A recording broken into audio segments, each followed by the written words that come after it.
आपनको लागिछि कि पितृदोष पीछा छाड़िबनी समस्या लागिछि कि पितृदोष जानिबे केमिति पितृदोषर केमिति करिवे सठिक उपचार काहेकि लागे पितृदोष कौन हुए समस्या। गरुड़ पुराण रे अनेक किछि रोचक पुण्य तथ्य उपरे सविशेष टिप्पणी लिपिबद्ध होई रहिछि।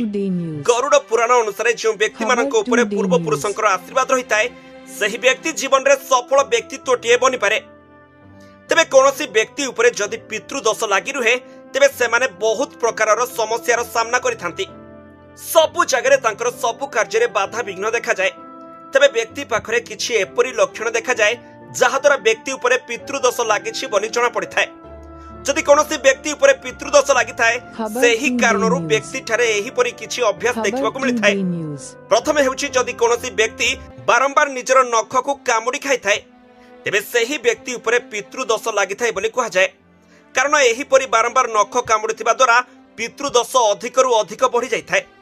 द्वितीय व्यक्ति उपरे जदि पितृदोष रहिथाय तेबे सेही व्यक्ति दिनमान किछि करू किंबा न करूथाउ बारंबार निज दाढ़ी किंबा मुंड को कुंडाउथिबो तेबे एपरि क्षेत्र रे मध्य पितृदोषर प्रभाव व्यक्ति उपरे पड़िथाय बोली कहा जाए।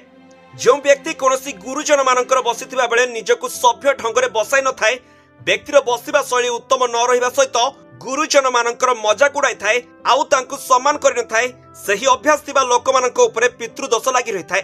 जो व्यक्ति भूमि उपरे पाद घसाड़ी घसाड़ी चली थाए एपरि लक्षण बारंबार देखुथिले पितृदोषर प्रभाव सही व्यक्ति उपरे पड़िछि बोली कहा जाए। आउ एही अभ्यास थिबा व्यक्तिक उपरे पितृदोषर प्रभाव अधिक रहि थाए। जदि पितृदोष न थाए तेबे मध्य पितृदोष लागि थिबार संभावना बहुत अधिक रहि थाए। तेणु प्रत्येक परिवारर लोक निजर पूर्व पुरुषंकर श्राद्ध क्रिया ठीक भाव कराइबा आवश्यक होइथाय। एहा छडा प्रत्येक गुरुवार दिन अस्त गछरे पानी चढ़ाई गछ चारि पाखरे 7 थर परिक्रमा करिबा द्वारा निजर पूर्व पुरुषंकु शांत करिबा उचित जहा द्वारा व्यक्तिर पितृदोष कटिथाय। एहा सहित जीवन रे थिबा सब समस्यार मध्य समाधान होइथाय। ब्यूरो रिपोर्ट खबर टुडे लाइव।